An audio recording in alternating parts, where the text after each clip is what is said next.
Hora de Saúde. Oferecimento Macedo Hospitalar. Tradição em tecnologia, presentes nos melhores hospitais da Amazônia. Shopping da Saúde, o shopping do bem-estar. Sion, Centro Integrado de Oncologia. Uma vida em nossas mãos. Pronto Socorro de Cardiologia do Hospital Guadalupe. O pronto socorro onde os médicos são cardiologistas. Neurogênesis. Com base no alicerce do ensino, pesquisa, assistência, tem a solução neurológica para você.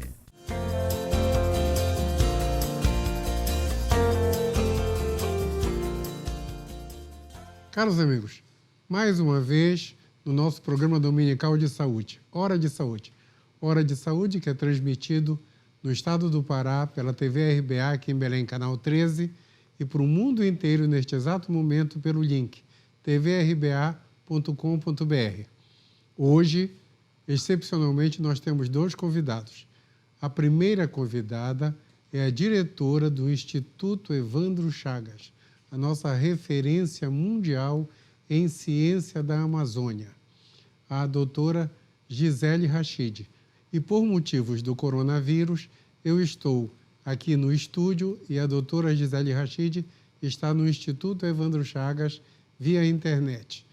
Então, doutora, primeiro eu queria saber qual o papel do Instituto Evandro Chagas diante dessa pandemia do Covid-19. Olá, doutor Eduardo Costa, mais uma vez obrigada por essa oportunidade de compartilharmos um pouco das nossas atividades. Respondendo diretamente à sua pergunta, o Instituto Evandro Chagas, por meio de um dos seus laboratórios, que é o Laboratório de Vírus Respiratórios, ele é um NIC, ou seja, ele é um Centro Nacional de Influenza. E dentre as suas competências está justamente a vigilância laboratorial de todos os casos suspeitos da Covid-19. Esse trabalho foi realizado diretamente por este laboratório no Instituto Evandro Chagas desde fevereiro até o dia 18 de março. Porém, no período de 17 e 18 de março, houve um procedimento de transferência dessa tecnologia laboratorial para os laboratórios centrais do país. E a partir desse momento, esses laboratórios centrais, que são chamados de LACEN, passaram a realizar in loco esta mesma metodologia em resposta aos casos suspeitos da Covid-19. Os laboratórios que fazem parte da área de abrangência do Instituto e que, dessa forma, o Instituto responde diretamente são os laboratórios dos estados do Amazonas, Amapá, Acre, Pará, Roraima, Rio Grande do Norte, Paraíba, Ceará, Pernambuco e Maranhão.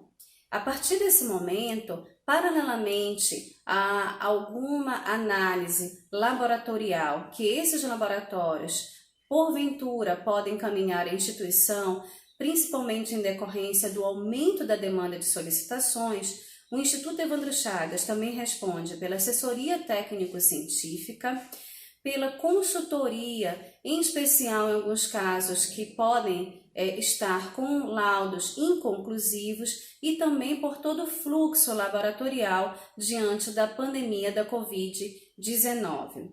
Gostaria de também aproveitar este momento para esclarecer que, diante desse cenário, o Instituto Evandro Chagas não realiza a assistência direta em atenção à assistência primária em saúde dos indivíduos ou pacientes que estejam inseridos nas síndromes respiratórias, mas sim em obediência à rede do fluxo da vigilância laboratorial. Ele recebe as amostras desses indivíduos que estão com casos suspeitos da Covid-19 para realizar o esclarecimento diagnóstico em relação a este cenário. Doutora Gisele, fale mais sobre o que é ser um NIC. O NIC, como já dito, é um Centro Nacional de Influenza, junto à Organização Pan-Americana de Saúde e à Organização Mundial de Saúde, OPAS-OMS, que integra a Rede Global de Vigilância da Gripe.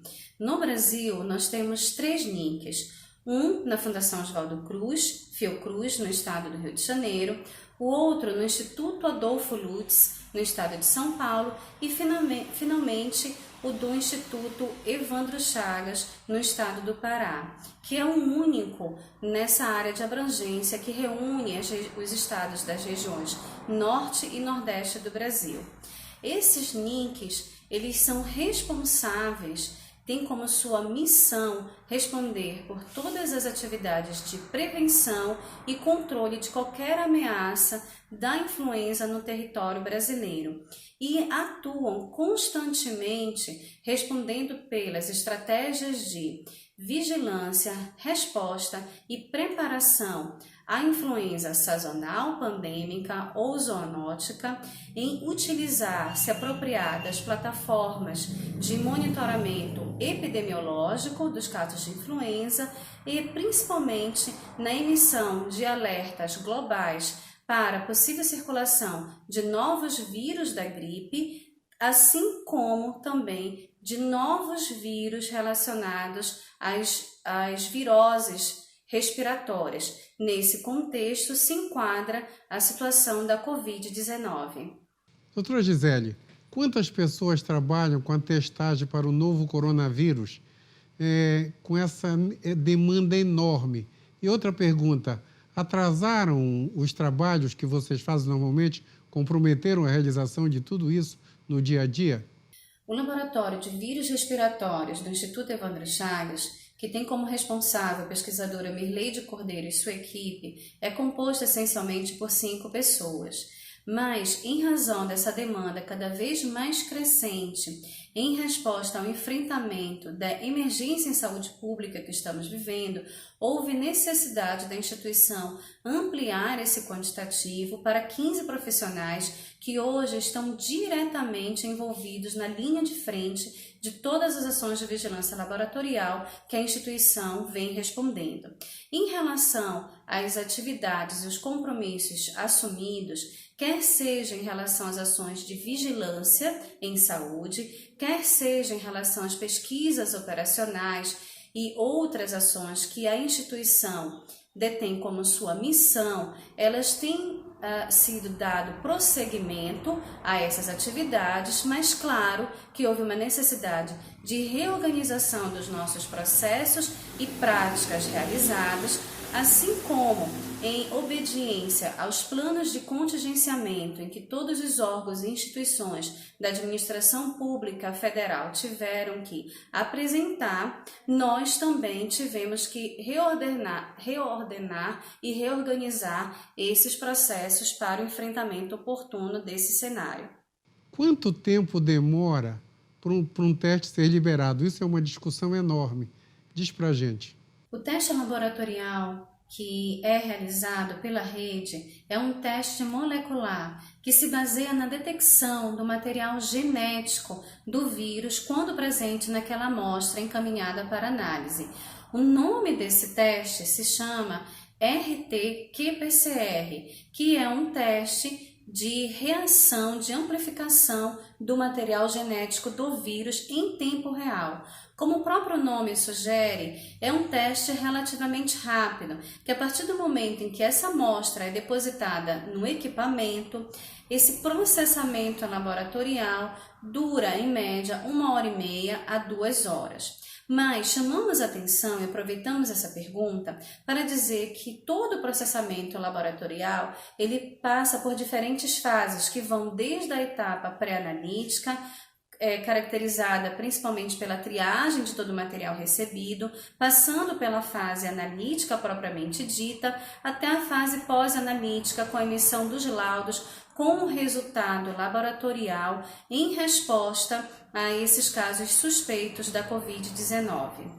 Nesse sentido, de todo esse processamento laboratorial e para cumprimento de todas essas etapas, garantindo a confiabilidade desses resultados, essas análises elas demandam um tempo que varia de 24 a 48 horas, dependendo principalmente da quantidade de amostras a serem testadas em um mesmo período e garantindo no final essa resposta de forma oportuna e precisa a todas essas abordagens que são encaminhadas para processamento laboratorial. E vocês, doutora Gisele, os pesquisadores do IEC, estão estudando uma possível vacina para o novo coronavírus? Há algum avanço nessas pesquisas de vacina? Neste momento, os pesquisadores do Instituto Evandro Chagas não estão envolvidos diretamente no desenvolvimento de uma vacina, mas pesquisadores do mundo inteiro, principalmente da China, o primeiro grande epicentro desta pandemia, dos Estados Unidos e de Israel, dentre outros, estão trabalhando incessantemente na busca de moléculas vacinais e, consequentemente, de uma vacina que garanta, sobretudo, a proteção, a eficácia e a segurança dessa estratégia de imunoprevenção contra a Covid-19. Ressalto também que toda essa estratégia, ela demanda um certo tempo para garantir que todas as suas fases ou etapas de desenvolvimento sejam cumpridas, que em geral leva 18 meses para que realmente a gente possa ter essa vacina disponível para a população. Também aproveito essa ocasião para dizer que, embora os pesquisadores do Instituto Evandro Chagas não estejam envolvidos nessa linha de pesquisa, nós já estamos trabalhando na estratégia de sequenciamento de nova geração dos vírus, porque essa abordagem nos dará um conhecimento de todo o material genético, do genoma do vírus, que trará como conhecimentos, dentre outros, qual foi a rota de introdução, de entrada desse vírus em nosso território, como foi o mecanismo, a dinâmica de propagação, de dispersão desse vírus nessa população, assim como quais são os mecanismos possíveis de escape desse vírus em relação à resposta imune desses organismos, aonde ele está presente, dentre outras respostas de relógio biológico, dentre outras, que vão nos aportar com conhecimentos científicos para a tomada de decisão em saúde pública. Mais uma vez, doutora Gisele, super obrigado por estar presente no nosso programa. Super obrigado mesmo, apesar de ser via internet, como tudo no mundo hoje. Até a próxima, doutora Gisele, um abraço grande. Nós gostaríamos de dizer que, nesse momento, é importante que a população compreenda que cada indivíduo ele é um ator principal dessa história e, dito isso, do rumo que nós vamos dar para esse cenário. Portanto, nós assumimos o protagonismo, pois a partir desse momento serão as ações coletivas em prol do outro que serão realmente efetivas para que nós possamos diminuir a velocidade de disseminação desse vírus e, consequentemente, reduzir, achatar a curva epidêmica dos casos, permitindo assim que toda a estrutura de saúde, em especial toda a rede da estrutura do Sistema Único de Saúde, possa atender a todos que necessitem de forma universal e principalmente igualitária.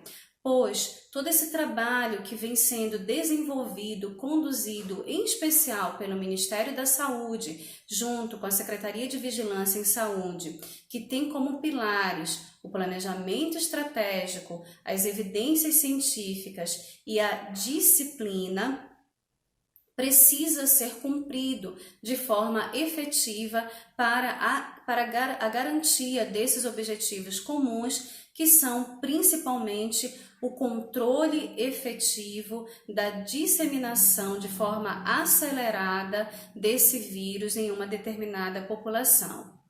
Termino essas palavras ressaltando a nossa gratidão a todos os profissionais de saúde que estão nesse fronte de batalha do enfrentamento dessa pandemia, e que o grande legado que nós já podemos observar é a importância desse trabalho integrado em saúde pública para esse enfrentamento. O programa Hora de Saúde tem o apoio da Macedo Hospitalar, tem o apoio do Shopping da Saúde, tem o apoio do Hospital Oncológico Sion e tem o apoio da Neurogênesis. A Neurogênesis está localizada ali na municipalidade 985, e é um instituto ligado a ensino e pesquisa.